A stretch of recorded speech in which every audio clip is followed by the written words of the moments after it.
प्रभु आपने भगवान को बार बार दीन बंधु कहा है, दीनानाथ कहा है, लेकिन अभी तक कोई आपने ऐसी कथा नहीं सुनाई कि प्रभु ने किसी दीन पर कृपा करी हो। कोई ऐसा हुआ है, कोई दीन जिसको भगवान ने अपने गले से लगाया हो। तो सुदामा जी महाराज याद आ गए सुखदेव जी को, और सुखदेव जी सुदामा जी का परिचय देने लग गए। कृष्णस्यासि सखा कश्चित् ब्राह्मणो ब्रह्मविद्त्वमा विरक्तेन्द्रियार्थेषु प्रशान्तात्मा जितेन्द्रियः प्रशान्तात्मा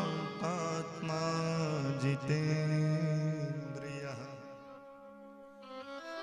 सुखदेव जी सुदामा जी का परिचय देते हुए उनके नाम के आगे इतने विशेषण लगाए कि सुदामा जी का नाम ही लिखना भूल गए। भागवत जी में सुदामा जी का नाम ही नहीं आया। कृष्ण शासी सखा कश्चित, भगवान श्री कृष्ण का कोई एक मित्र था, ब्राह्मण था, और ब्राह्मण ही नहीं प्रत्यय लगा करके सुखदेव जी बताना चाहते हैं कि श्रेष्ठ ब्राह्मण था। विरक्त इंद्रियों से विरक्त, प्रशांत और जितेंद्रिय थे।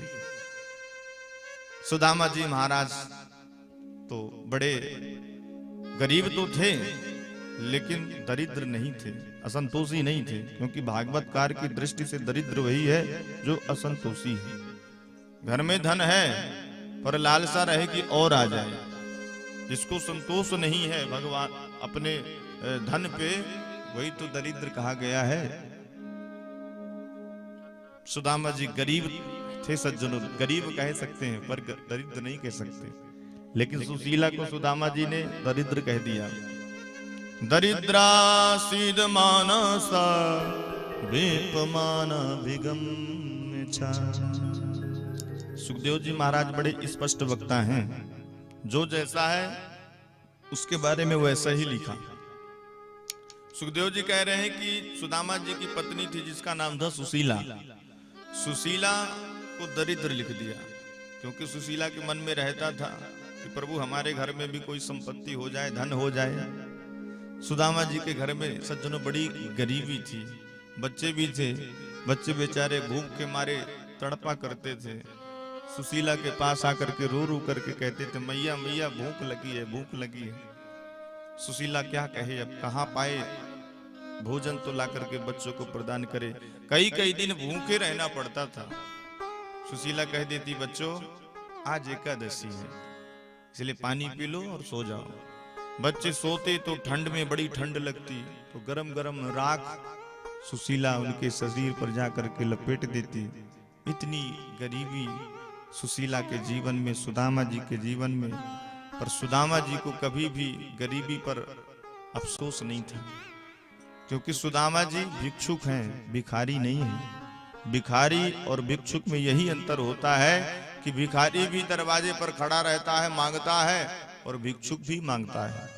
पर भिक्षुक मांगता इसलिए है कि आज के लिए खाने को मिल जाए, कल ठाकुर जी देखेंगे। भिक्षुक गरीब है, मांगता भी है, पर उसे ये नहीं रहता कि मेरे घर में बहुत धन संपत्ति हो जाए। पर भिखारी के मन में रहता है कि ठाकुर जी हमको बहुत सारा धन दें। यही तो भिक्षुक और भिखारी में अंतर होता है।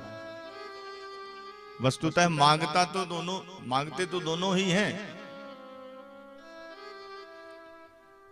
एक दिन सुशीला को तो बड़ा कष्ट हुआ कि बताओ ठाकुर जी कितनी गरीबी दिए हैं कि खाने तक का एक दाना नहीं है, और हाथ जोड़ करके भगवान से प्रार्थना भी करती है सुशीला। रो रो के कहती सुदामा की नारी, हाय री गरीबी अब ना सतारी। किस्मत की मारी रोती बेचारी, हाय री गरीबी अब ना सतारी।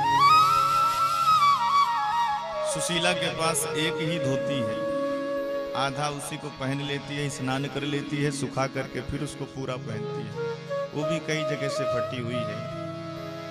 फटी तन की साड़ी दिखे सिर की चोटी, बच्चे भी कहते हमें दो मरोटी, घर में नहीं है थारी उंघारी, हायरी गरीबी अब ना सतारी, रो रो के कहती सुदामा की नारी, हायरी गरीबी अब ना सतारी।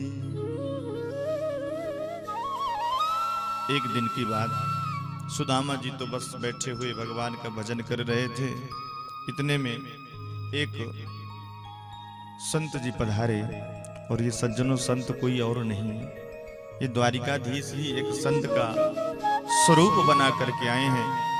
क्योंकि द्वारिकाधीश जानते हैं मेरा मित्र कितना विपन्न है, कितना गरीब है, लेकिन ये मेरे घर आ नहीं सकता, और जब तक ये मेरे घर आएगा नहीं तो इसका दारिद्र मैं दूर कैसे करूंगा। तो मानो आज ठाकुर जी ने ही लीला रखी। एक साधु का वेश बना करके सुदामा की कुटिया में आए और कहने लगे, देवी भिक्षाम दे। सुशीला कुटिया के बाहर निकली, देखा कि घर के दरवाजे पर एक साधु खड़े हैं।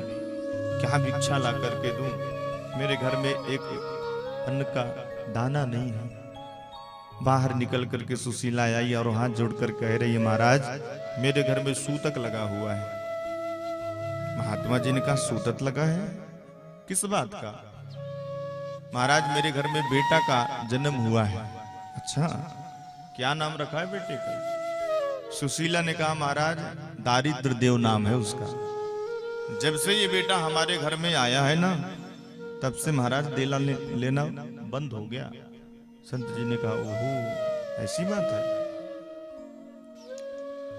महात्मा जी ने कहा कि देवी तुम तो लगता है सुशीला जी की पत्नी हो। ये सुशीला, ये हरिशरणम, तुम तो सुदामा जी की पत्नी हो। ये सुदामा जी की ही कुटिया है ना? सुशीला ने कहा, हाँ हाँ महाराज, आप मेरे स्वामी जी को जानते हो? अरे उनको कौन नहीं जानता, अरे वो तो द्वारिकाधीश के मित्र हैं। संदीपन मुनि के यहाँ जब रहा करते थे, पढ़ा करते थे, तो श्री कृष्ण उनसे बड़ा प्रेम करते थे। आज जो द्वारिका के राजा है ना, द्वारिकाधीश परम मित्र हैं। अब तो सुशीला के होश उड़ गए। हे भगवान, आज तक हमसे इन्होंने नहीं बताया। अरे महाराज आप मेरे से झूठ क्यों बोल रहे हैं? संत जी ने कहा, देवी मैं आपसे झूठ बोल रहा हूं तो जाकर के अपने स्वामी से पूछ लो। और प्रभु यहाँ अंतर ध्यान हो गए और सुशीला सुदामा जी के पास पहुंच करके चरण सेवा करते हुए पूछी, प्रभु आज आपसे एक बात पूछूं? सुदामा जी ने कहा, पूछो देवी। सत्य सत्य बताना प्रभु, क्या द्वारिकाधीश आपके मित्र हैं? और जैसे ही द्वारिकाधीश का नाम सुदामा जी ने सुना तो नेत्र सजल हो गए और आनंद से पुलकित हो गए। वाह देवी, आज तुमने क्या याद दिलाई।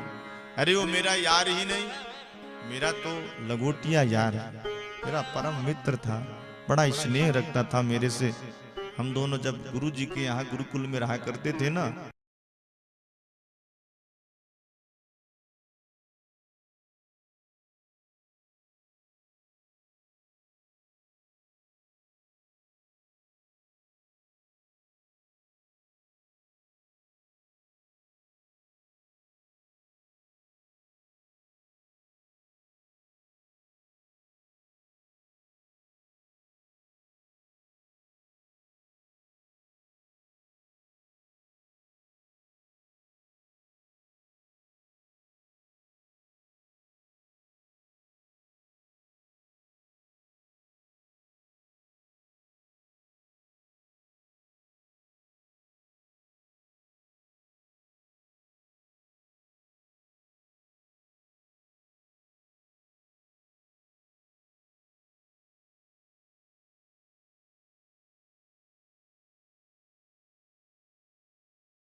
एक बार आप द्वारिकाधीश के दरवाजे तक चले जाइए प्रभु, तो जीवन भर हमको किसी के सामने हाथ फैलाने की जरूरत नहीं पड़ेगी। हमारे घर में जो एक अन्न का दाना नहीं है, द्वारिकाधीश बड़ी कृपा करेंगे। सुदामा जी ने कहा, देवी क्या बात कर रही हो, इतने दिन बाद मैं अपने मित्र से मिलने जाऊं तो अपनी गरीबी दिखाने जाऊंगा क्या? अपने उससे कुछ लेने के लिए जाऊंगा?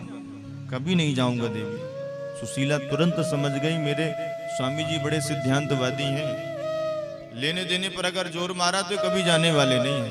तुरंत पलट दिया सुशीला ने बात को और हाथ जोड़ करके कहने लगी कि प्रभु मेरी बड़ी इच्छा हो रही है कि मैं द्वारिकाधीश के दर्शन करूं, लेकिन मैं तो अब जा नहीं सकती।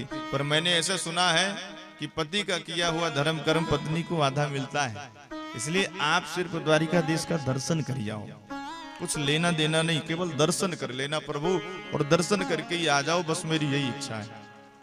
सुदामा जी ने सोचा चलो देवी बार बार कह रही है तो चलना चाहिए। सुशीला, श्री कृष्ण की बार बार याद दिलाया तुमने, तो मेरा भी मन हो रहा है द्वारिकाधीश से मिलने का, क्योंकि गुरुकुल के बाद से हम अभी तक अपने मित्र द्वारिकाधीश से नहीं मिले। और सुदामा जी महाराज तैयार होने लग गए, लेकिन सुदामा जी ने पूछा देवी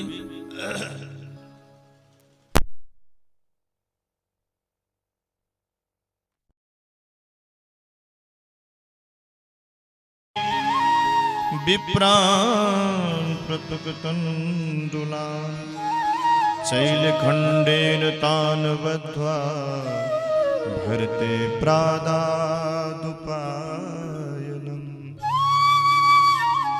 4 मुट्ठी चावल सुशीला मांग के लेके आ रही है, लेकर के तो आ गई, पर रखे किसमें? कोई साबुत कपड़ा ही नहीं मिल रहा था। पूरा घर छान मारा, एक कपड़ा मिला जो कि कई जगह से सिला हुआ था, फटा हुआ था। उसी की सुशीला ने पोटली बनाई और अपने पतिदेव को दे दिया। महाराज ये ले जाकर के भेंट द्वारिकाधीश को प्रदान करना। सज्जनों, आज सुशीला पहली बार किसी के सामने हाथ फैलाया। सुशीला चाहती तो 4 मुट्ठी चावल एक घर से ले आती, लेकिन अलग अलग चावल लेकर के क्यों आई? क्योंकि सुशीला जानती है कि द्वारिकाधीश मेरे पति से पूछेंगे कि कैसे हो सुदामा, तो ये तो यही कहेंगे कि श्री कृष्ण मेरे समान इस संसार में कोई सुखी नहीं है। तो गोविंद को पता कैसे लगेगा कि सुदामा के घर में एक मुट्ठी चावल भी साबुत नहीं है? सुदामा सुशीला ने यही विचार करके अलग अलग घर के चावल मांगे कि कोई लाल चावल रहेगा, कोई टूटा चावल रहेगा, कोई धान वाला रहेगा। तो गोविंद को पता तो चले कि सुदामा के घर में 4 मुट्ठी चावल भी नहीं है। पोटली पर बांध करके दे दिया और सुशीला ने कहा कि प्रभु द्वारिकाधीश से मिलते ही एक मेरा संदेशा भी बता देना। हाँ देवी बताओ, समय रहेगा तो जरूर मैं तुम्हारा संदेशा बताऊंगा। थोड़े से शब्दों में सुशीला ने अपने भावों को व्यक्त किया है। एक मास 2 पाख में 2 एकादशी हो, मेरे घर गोपाल जू नित एकादशी हो। सुशीला ने कहा प्रभु महीने में 2 एकादशी आती है, आपके भक्त व्रत रखते हैं, पर मेरे घर में तो रोज ही एकादशी मन रही है, और इस तरह से एकादशी कब तक मनेगी? थोड़े से भावों में सुशीला ने निवेदन स्वीकार किया। सुदामा जी ने कहा ठीक है देवी, समय मिलेगा मैं अवश्य बताऊंगा। और सुदामा जी महाराज एक छोटी सी छड़ी, एक फूटा सा लोटा और धोती ऐसी पहने जो कई जगह से फटी हुई सिली हुई है, और चल दिए भगवान का स्मरण करते हुए भगवान से मिलने के लिए। और मन में यही गा रहे हैं सुदामा जी महाराज, हे द्वारिकाधीश, हे कृष्ण, तू तो हमारे हृदय में 24 घंटे विराजमान रहता है, फिर भी नगरी कितनी दूर जाकर के बसाई है। और प्रभु का नाम लेते हुए सुदामा जी महाराज जा रहे हैं। बड़ा सुंदर भाव है।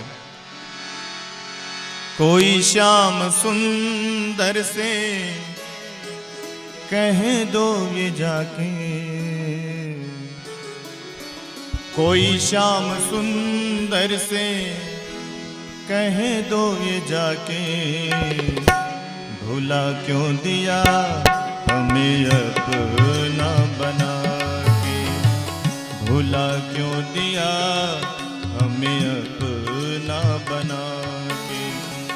कोई शाम सुंदर से कह दो ये जाके, कोई शाम सुंदर से कह दो ये जाके, भुला क्यों दिया हमें अपना बना के, भुला क्यों दिया हमें अपना बना, भुला क्यों दिया मुझे अपना बना के, भुला क्यों दिया मुझे अपना बना के, भुला क्यों दिया मुझे अपना बना के, भुला क्यों दिया मुझे अपना बना के।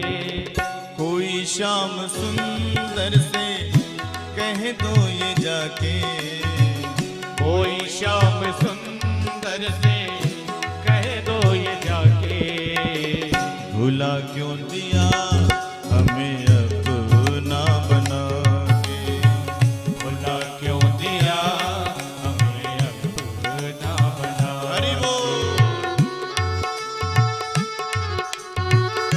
मीठी मीठी तालियों से सेवा करते हुए सुदामा जी के साथ हम लोग भी गए।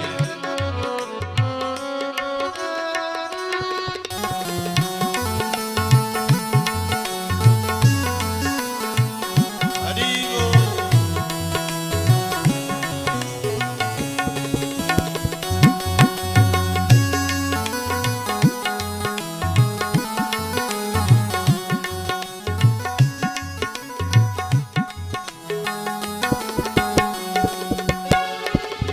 अभी मैंने तुमको निहारा नहीं है, अभी मैंने तुमको निहारा नहीं है, अभी मैंने तुमको निहारा नहीं है, तुम्हारे सिवा कोई हमारा नहीं है। अभी मैंने तुमको निहारा नहीं है, तुम्हारे सिवा कोई हमारा नहीं है, तुम्हारे सिवा कोई हमारा नहीं है। चले क्यों गए श्याम दीवाना बन के, चले क्यों गए श्याम दीवाना बना के, भुला क्यों दिया हमें अपना बना के, भुला क्यों दिया हमें अपना बना। हरि बोल।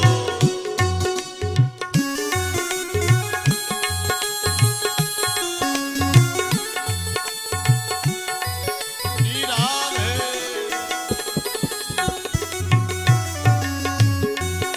सुदामा जी महाराज की जय हो।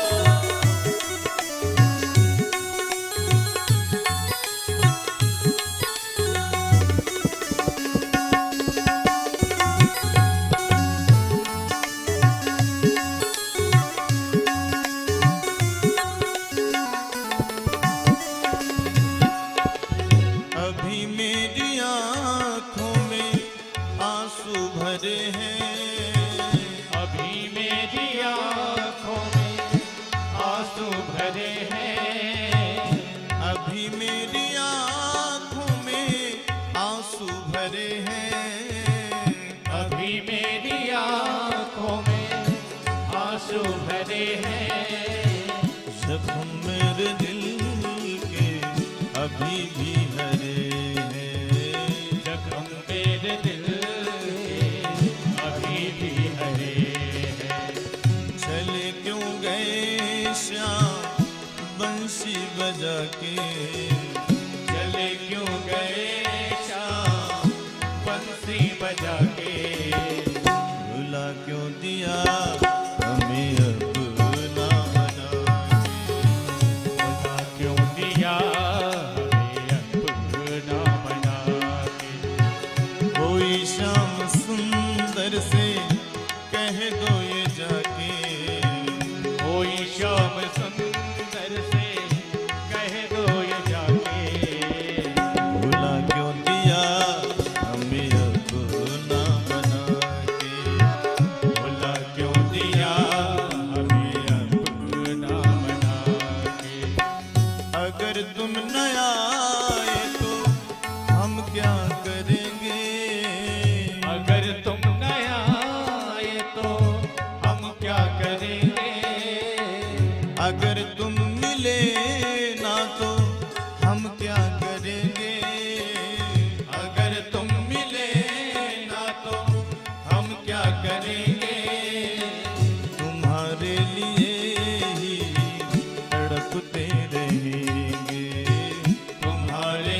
सुना तूने? निभाना नहीं था तो पहले बताते, निभाना नहीं था तो पहले बताते, बुझाते हो क्यों आग दिल में लगा के, बुझाते हो क्यों आग दिल में लगा के। कोई शाम सुंदर से कह दो ये जाके, कोई शाम सुंदर से कह दो ये जाके, भुला क्यों दिया हमें अपना बना के, भुला क्यों दिया हमें अपना बना के, भुला क्यों दिया हमें अपना बना के, भुला क्यों दिया हमें अपना बना के। बोलिए भक्त वत्सल भगवान की, जय हो सुदामा जी महाराज की। जय हो। सुदामा जी महाराज भगवान का स्मरण करते हुए जा रहे हैं। पहुंच गए, पर चलते चलते सुदामा जी महाराज के पैर भी दुखने लग गए। अब सुदामा जी ने सोचा कहां तक चलो। एक वृक्ष की छांव पर सुदामा जी विराजमान होकर के लेट गए। एक मिट्टी के ढेले को तकिया बनाया और सुदामा जी को निद्रा आ गई। सो गए सुदामा जी महाराज। सुदामा जी ने कहा कन्हैया तेरी अब 1000 बार की गरज हो भाई, तो अब तू हमको यहाँ से ले चल, अब हमसे बिल्कुल भी चला नहीं जाता। तो भगवान की तो प्रतिज्ञा है सज्जनों कि जो तू आवे एक पग, मैं आऊं पग 60। सन्मुख होई जीव मुहि जबहि, जन्म कोटि अघ नासई तबहि। भगवान तो कहते एक बार मेरी तरफ बढ़ के तो देखो, दौड़ करके तुमको अपने गोद में ना बैठा लिया तो फिर कहना, पर एक बार मेरे तरफ बढ़ो तो सही, मेरे तरफ सन्मुख तो हो। और जीव भगवान की तरफ बढ़े तब ना। पर आज सुदामा जी जैसे ही भगवान से मिलने के लिए पहुंचे और सुदामा जी थक हार करके सो गए, तो भगवान ने गरुड़ को आदेश दे दिया, गरुड़ जाकर के हमारे सुदामा जी को सोते हुए लाइए। तो गरुड़ सोते हुए भगवान को उठा करके ला करके द्वारिका में रख दिया। 3 दिवस चली विप्र के, दुखी उठे जब पाए, एक ठौर सोए कहूं घास प्यार बिछाए।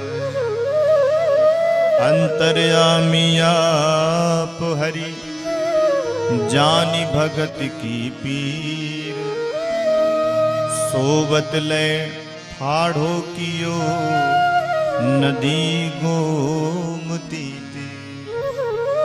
सुदामा जी को सोते हुए गरुड़ जी ने गोमती नदी के किनारे ला करके रख दिया। अब जैसे ही सुदामा जी की निद्रा खुली तो चारों तरफ बड़े बड़े मंदिर, बड़े बड़े प्रसाद दिख रहे हैं।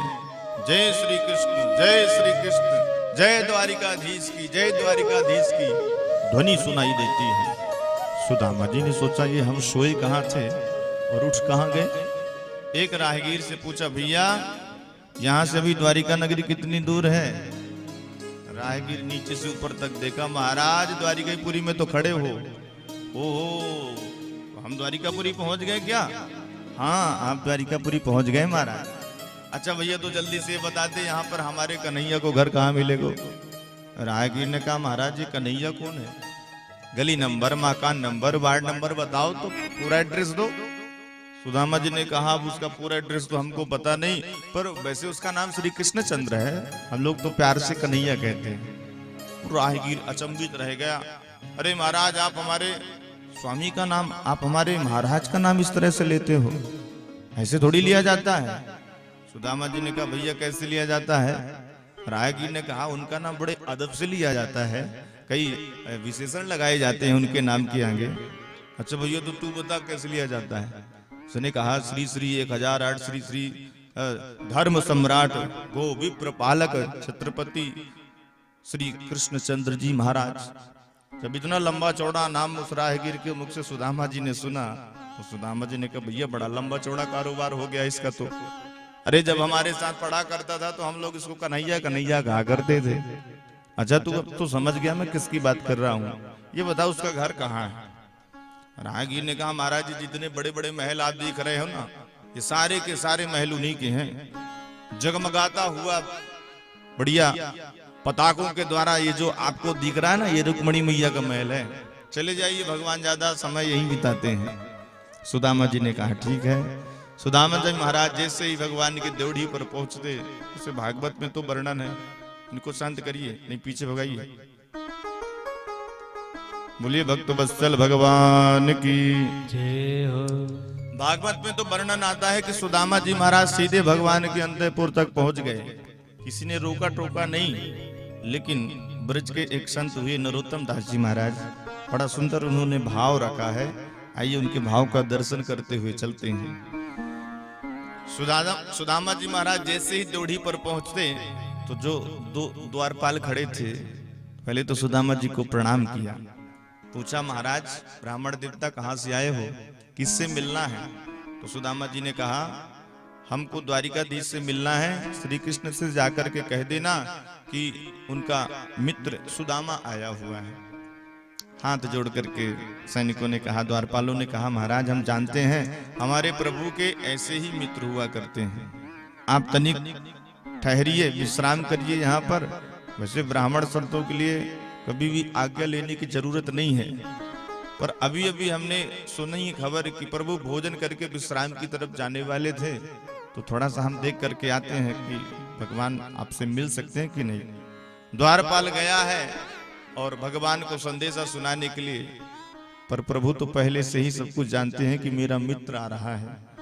और जितने उत्सुक सुदामा जी महाराज भगवान से मिलने के लिए हैं, उतने ही द्वारिकाधीश स्वयं है। बार बार पूछ रहे हैं रुक्मणी से, देखो कोई आ रहा है क्या, द्वारपाल आ रहा है क्या। और जैसे ही द्वारपाल पहुंचा, प्रभु अपने सिंहासन पर विराजमान थे। द्वारपाल जाकर के प्रभु को प्रणाम किया। भगवान तुरंत बोले कहो द्वारपाल कौन आया है। द्वारपाल वर्णन करने लग गया। शीस पगा न जगा तन में प्रभु, जान को आय बसो के ही ग्रामा। धोती फटी सी लटी दुपटी, और उपाय उपाल की नहीं शाम। द्वार खड़ो दुज दुर्बल एक, रहो चकिसो वसुधा अभिरामा। पूछत दीन दयाल को धाम, बतावत आपनो नाम सुदाम। जो भगवान के कानों में सुदामा आवाज पहुंची, सिंहासन से प्रभु खड़े हो गए, चरण पादुका नहीं पहने और प्रभु दौड़ लगा दिए।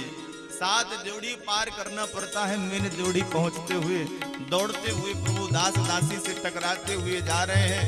भगवान का पीतांबर कहीं गिर रहा है। पूरे द्वारिका के जितने भी मंत्री गण थे अचंभित हो गए। उद्धव आदि ऐसी कौन सी विभूति द्वार पर आ गई जो गोविंद इस तरह से दौड़ते हुए जा रहे हैं। और जैसे ही भगवान पहुंचे सुदामा के पास, तो सुदामा दीनहीन बने हुए खड़े हुए थे। दौड़ करके भगवान सुदामा जी को गले से लगा लिया। बोलिए भक्त वत्सल भगवान की जय हो। सुदामा जी महाराज की जय हो। सुदामा जी महाराज को भगवान गले से लगा लिए। देवता सुमन बरसा रहे हैं। द्वारिकापुरी के वासी सभी जय जयकार कर रहे हैं। अब जोर से न भगवान पकड़ रहे हैं सुदामा जी को, न सुदामा जी पकड़ पा रहे हैं। सुदामा जी को संकोच ये लग रहा है कि मेरे शरीर की एक एक हड्डी बाहर निकली हुई है, कहीं मेरे मित्र के शरीर में गड़ ना जाए। और भगवान को ये लग रहा है कि मेरा मित्र ब्राह्मण 1.5 हड्डी का है, जोर से अगर पकड़ लूंगा तो कहीं कोई हड्डी इसकी यहाँ वहां न हो जाए। दोनों संकोच कर रहे हैं। भगवान सुदामा जी का हाथ पकड़ करके रथ पर विराजमान किया और पहुंच गए प्रभु अपने महल के अंदर। जाकर के निज सिंहासन पर सुदामा जी को विराजमान किया है। निज सिंहासन मित्र बिठाए, कृष्ण की महिमा कही न जाए। स्वयं निकट बैठे चरणन पे, शब्द कहाँ अब यश वर्णन के। कौन ऐसा कवि होगा जो इस कथा को अब वर्णित कर सकता है। सुदामा जी को निज सिंहासन पर भगवान बैठाए हैं और स्वयं प्रभु बैठ गए, जहां पर चरण पादुका रखी जाती हैं सिंहासन के नीचे, उसी चौकी पर भगवान बैठ करके धीरे से अपने पीतांबर से सुदामा जी के पैरों में लगी हुई धूल को प्रभु झाड़ने लग गए। इशारा कर दिया रुक्मणी जी की तरफ, देवी ऐसा अवधूत ब्राह्मण अब हमारी द्वारिका में कभी आने वाला नहीं है, इसलिए जाओ जल लेकर के आओ, शरण धुलना है ब्राह्मण देवता के। रुक्मणी मैया आश्चर्यचकित रह गई। आज तक भगवान ने कभी हमको कोई आज्ञा नहीं दी।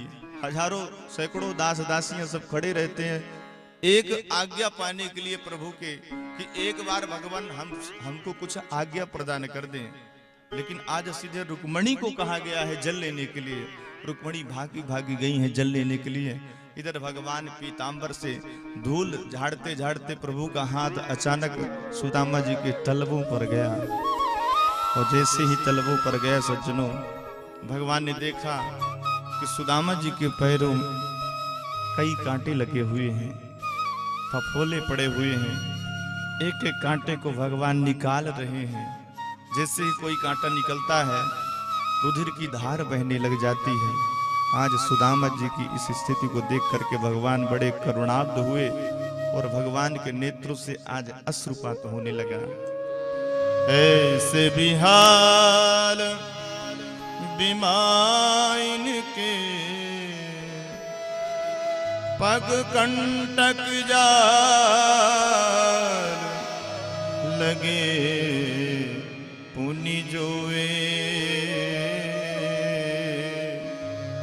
हाय महादुख पायो सखा, तुम आए इतैन कितै दिन खोए। देखी सुदामा की दीन दशा, करुणा करके करुणा निधि रोए। पानी परात को हाथ छुयो नहीं, नैनन के जल सो पग धोए। प्रीतो विमुंचन बिंदून, नेत्राभ्यां पुष्करे क्षणः, नेत्राभ्यां पुष्करे क्षणः। भगवान अपने नेत्रों से ही गंगा यमुना का आवाहन किया और अपने आंसुओं से सुदामा जी के चरणों को प्रभु ने धुल दिया। और रुक्मणी मैया जब जल लेकर के आई, देखा दृश्य देख करके अचंभित रह गई।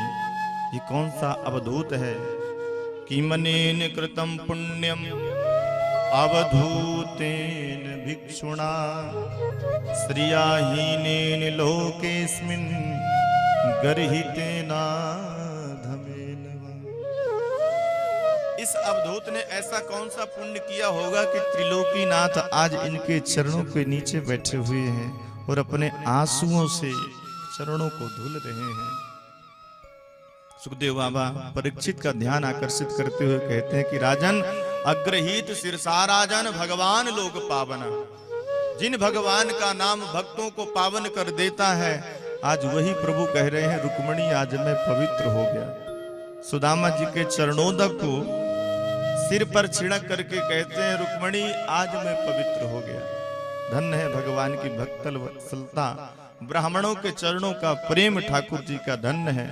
भगवान कहते हैं मन क्रम बचन कपट तजी, जो कर भूसुर सेव, मुहि समेत बिरंच शिवै, बसता के सब देव। ये भगवान का वचन है भगवान कहते हैं कि छल कपट तज करके जो ब्राह्मण संतों की सेवा करता है तो मैं ब्रह्मा और शंकर उसके बस में हो जाते हैं। सुदामा जी का बड़ा स्वागत किया ठाकुर जी ने। भगवान ध्यान से देखे सुदामा इस सभा में बैठे हुए हैं, बड़ा संकोच कर रहे हैं, तो मित्र का हाथ पकड़ करके अंतःपुर में लेकर के गए और स्नान करवाया, सुंदर वस्त्रालंकार पहनाए और बढ़िया 56 प्रकार का भोजन सुदामा जी को करवाया है और ले गए जहां पर रुक्मणी मैया का पलंग बिछा था। दूध के जैसे फेन, जैसे ही सुदामा जी बैठे लगा कि सुदामा जी गिर गए।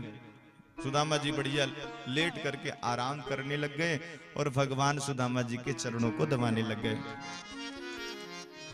मित्र चल करके आए हो ना, पैर दुखने लगे होंगे, चलो तुम्हारे पैर दबा देते हैं। लक्ष्मी मैया ने देखा रुक्मणी जी ने कि त्रिलोकीनाथ वैकुंठनाथ लक्ष्मीपति जिसके चरण दबा रहे हैं तो मैं क्यों खड़ी रहूं। रुक्मणी मैया पंखा लेकर के झलने लग गए। अब सुखदेव बाबा कहते परीक्षित देख लो, त्रिलोकीनाथ साक्षात परब्रह्म परमात्मा लक्ष्मीपति जिसके चरण दबा रहे हो और साक्षात लक्ष्मी जिसके पंखा जल रही हो, अब बताओ इसको कोई दरिद्र कह सकता है? ये चमड़ा का स्वागत नहीं हो रहा परीक्षित, ये तो त्याग का, प्रेम का, भक्ति का स्वागत हो रहा है। भगवान कभी किसी का चमड़ा नहीं देखता, स्वरूप नहीं देखता कौन कैसा है। भगवान तो सुंदर हृदय देखते हैं, निर्मल हृदय देखते हैं। अपि ब्रह्मन गुरुकुला भवता लब्ध दक्षिणा समावृत्तेन धर्मज्ञ भार्योड़ा सदृशी नवा। भगवान चरण दबाते दबाते सुदामा जी से पूछते, मित्र शादी वादी किए कि नहीं? क्योंकि गुरुकुल में जब पढ़ा करते थे तो हमेशा यही कहते थे कि बाबा जी बन जाएंगे, तो बाबा जी तो नहीं रह गए।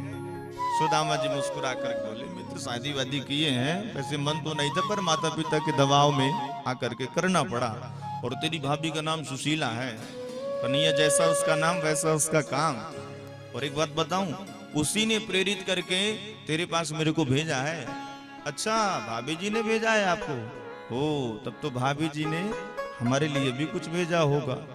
अब सुदामा जी शक पकाए कि जो सुशीला ने इसके लिए भेजा है, अगर इन रानियों के सामने मैंने सब कुछ दिखा दिया तो इसकी पत्नियां क्या कहेंगी कि इनके घर में 4 मुट्ठी चावल भी ठीक से नहीं है, क्या भेंट लेकर के आए हैं।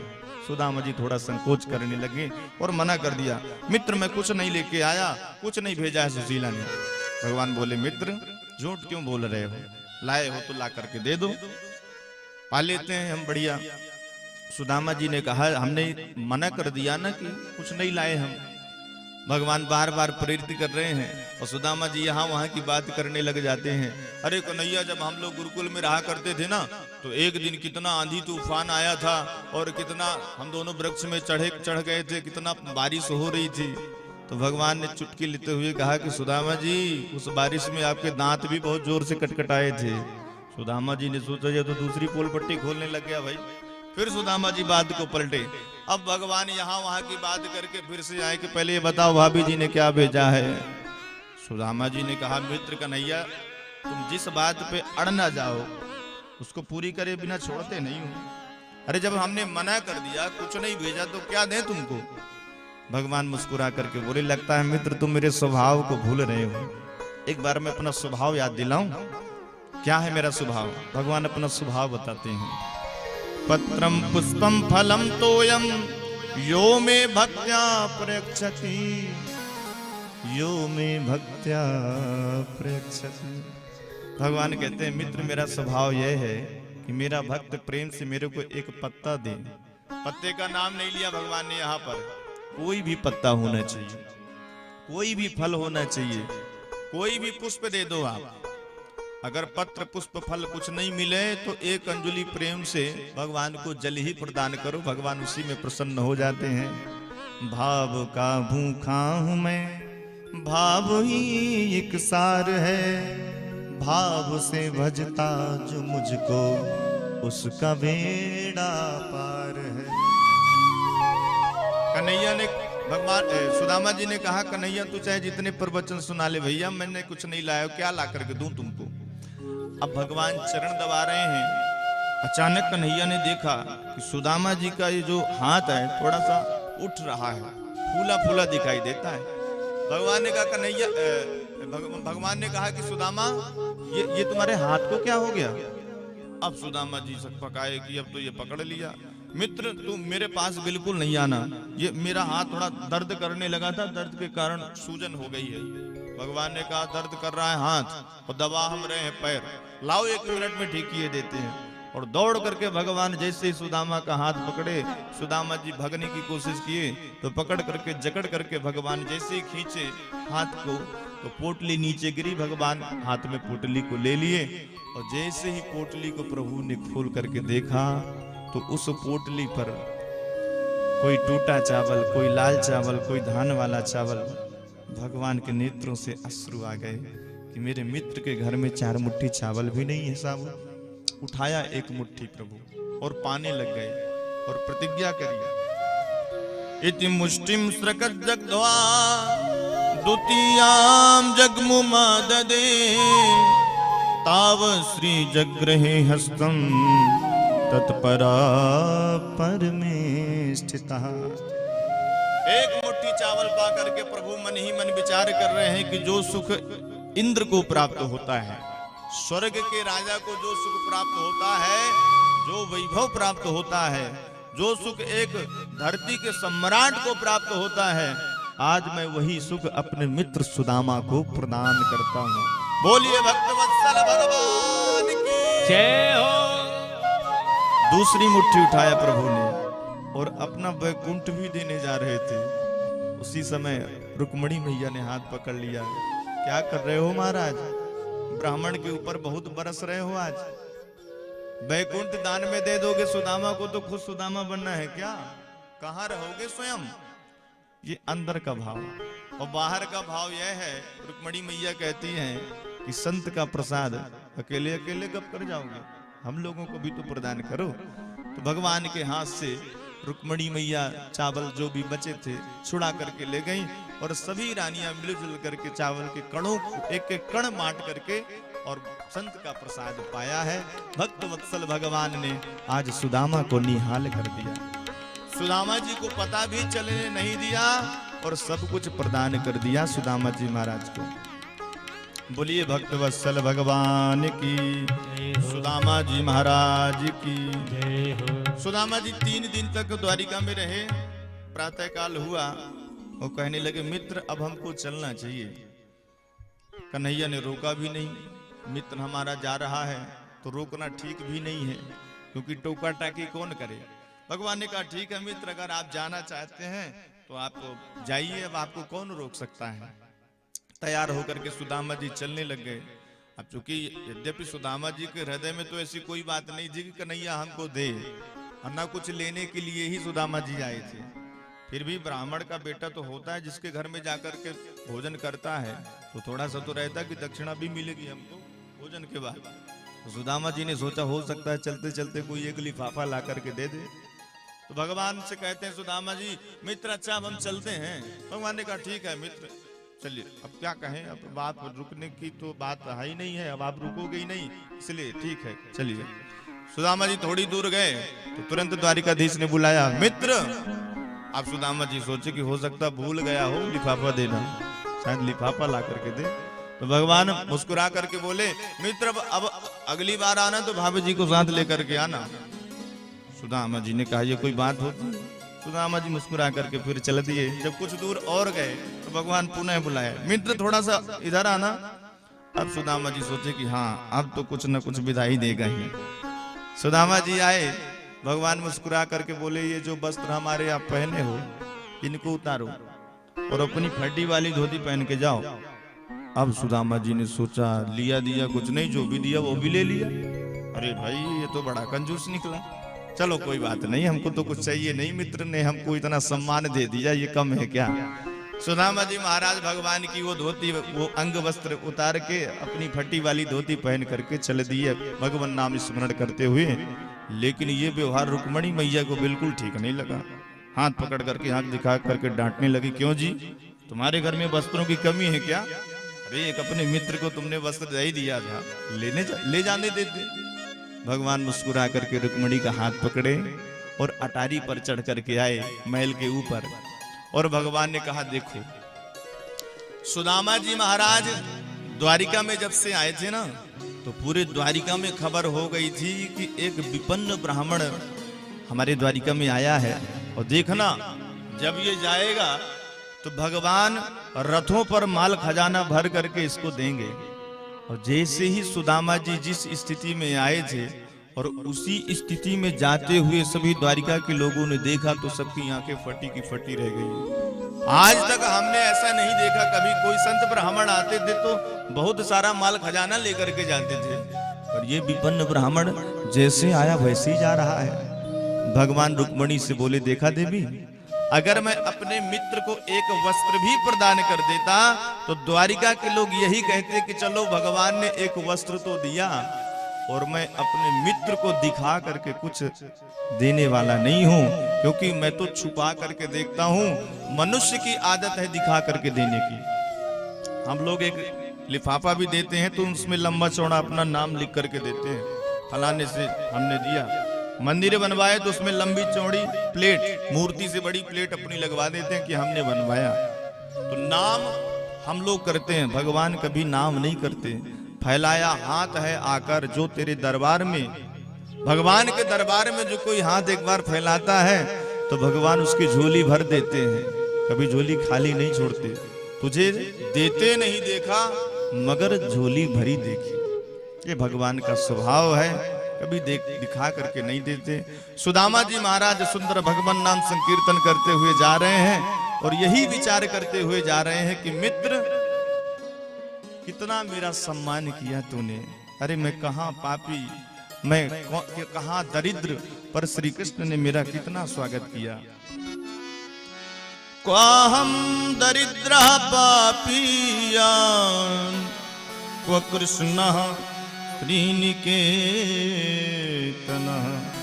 ब्रह्म बंधुरिति स्माहं बाहुभ्याम परिरंभिता। सुदामा जी महाराज विचार करते जा रहे हैं कि मुझ दरिद्र पर, मुझ पापी पर द्वारिकाधीश ने कितनी बड़ी कृपा करी।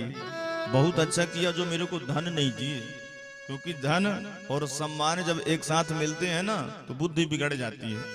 इस बार आया द्वारिकाधीश ने मेरा सम्मान किया और अगली बार फिर आऊंगा तो धन दे देंगे।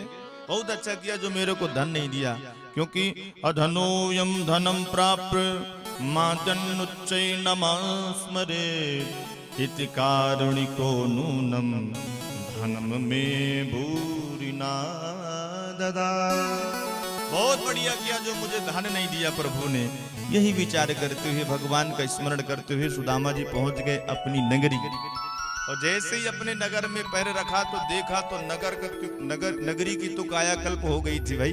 चारों तरफ मंदिर प्रसाद, क्योंकि भगवान ने विश्वकर्मा को आदेश दे दिया था, जाओ जैसे द्वारिकापुरी बनी है ऐसे ही एक सुदामापुरी का निर्माण करो।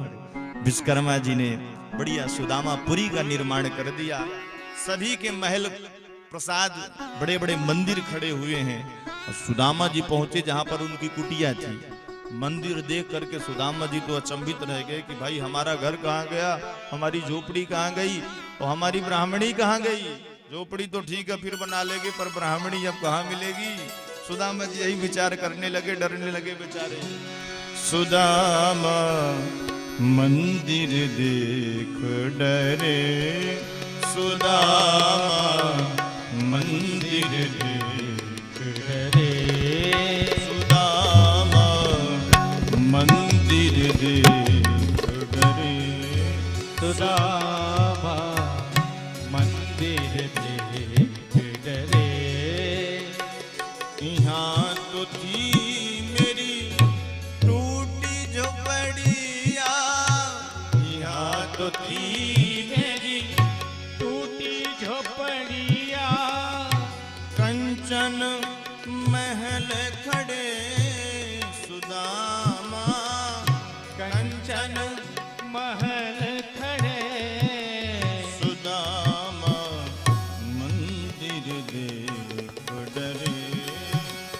सुदामा मंदिर देख डरे, मंदिर देख, मंदिर देख डरे।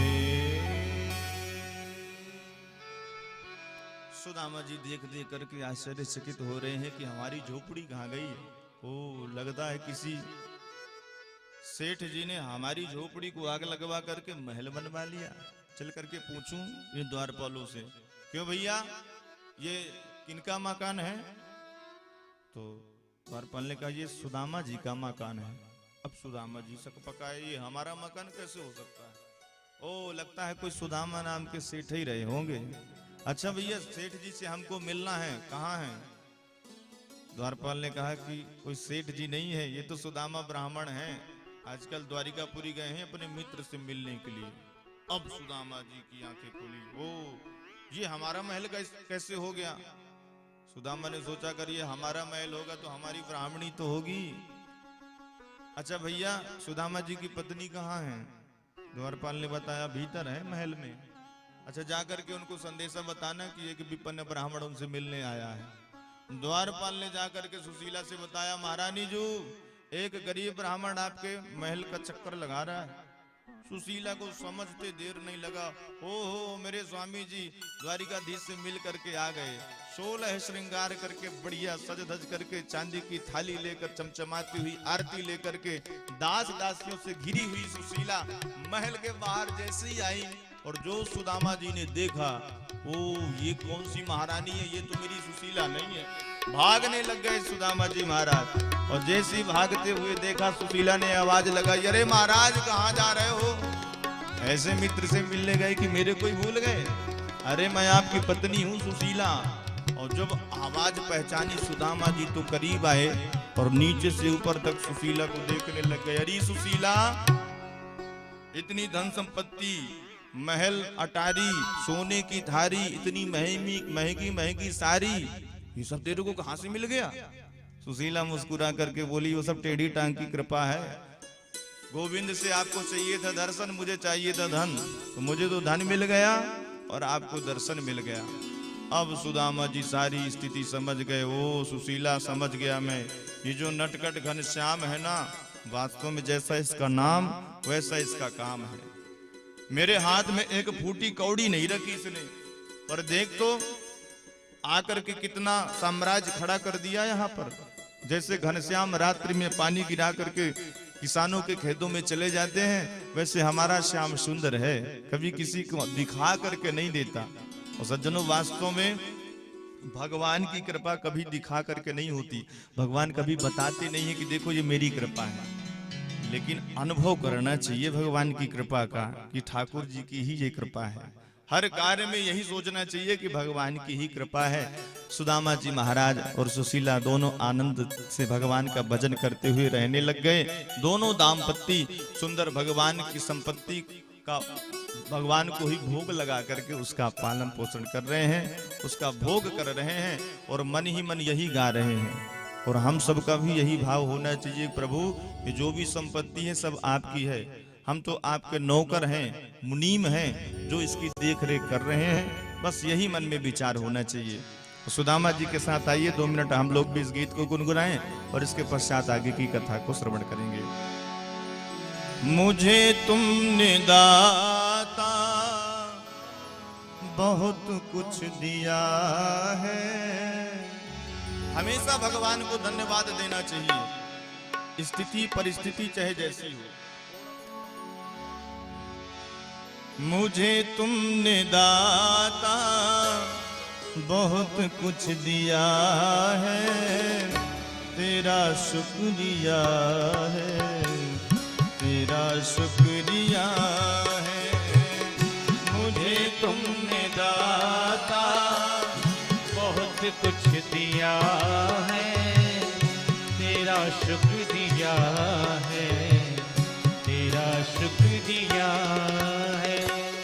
मुझे तुमने दाता बहुत कुछ दिया है, तेरा शुक्रिया है, तेरा शुक्रिया है। मुझे तुमने दाता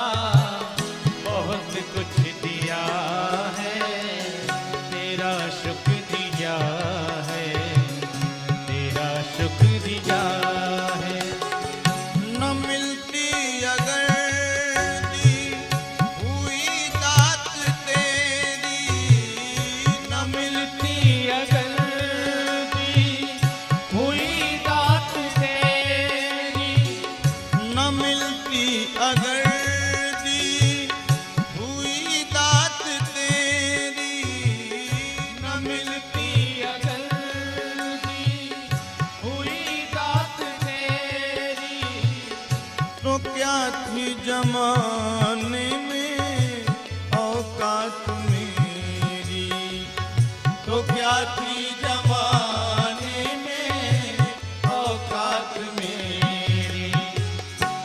तू ही ने तो जीने के काबिल किया है, तू ही ने तो जीने के काबिल किया है। तेरा शुक्रिया है, तेरा शुक्रिया है। मुझे तुमने मालिक बहुत कुछ दिया है, तेरा शुक्रिया है, तेरा शुक्रिया है। बड़े भाव से ताली सेवा करते हुए भगवान को धन्यवाद दें।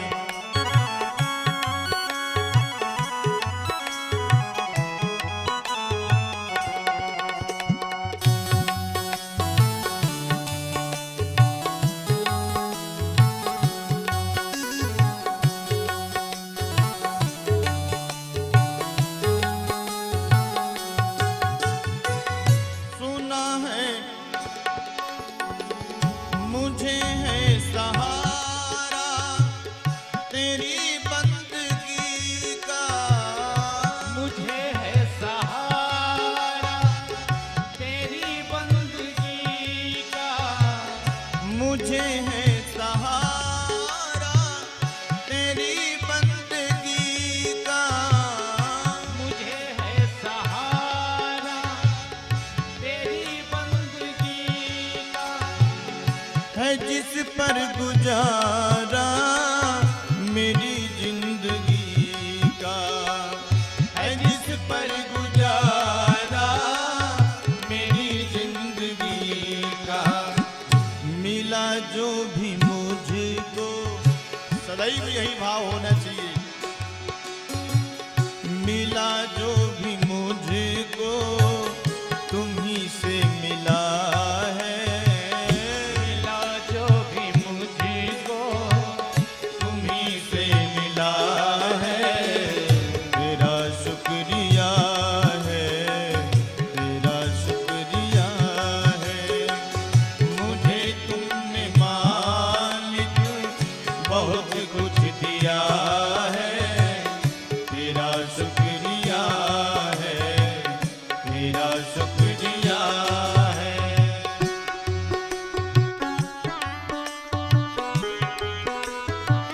भक्त वत्सल भगवान की जय हो।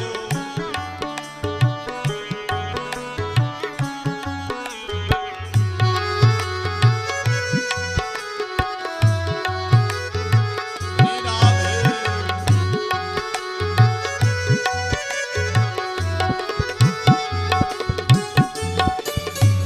मेरा नहीं, मेरा ही नहीं तू सभी का है दाता। मेरा ही नहीं तू है सभी का है दाता।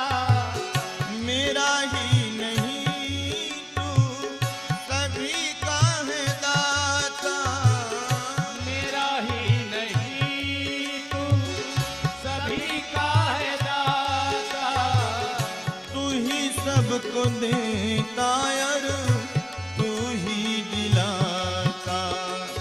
तू ही सबको देता और तू ही दिलाता।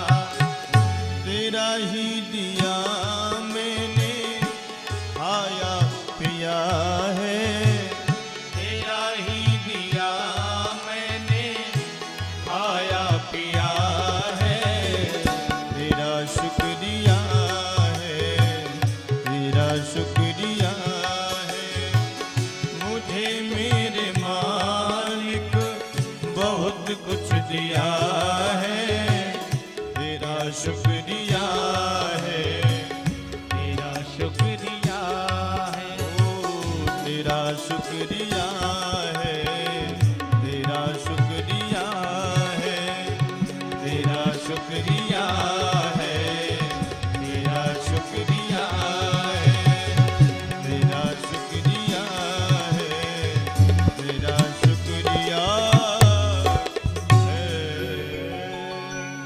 बोलिए भक्त वत्सल भगवान की जय।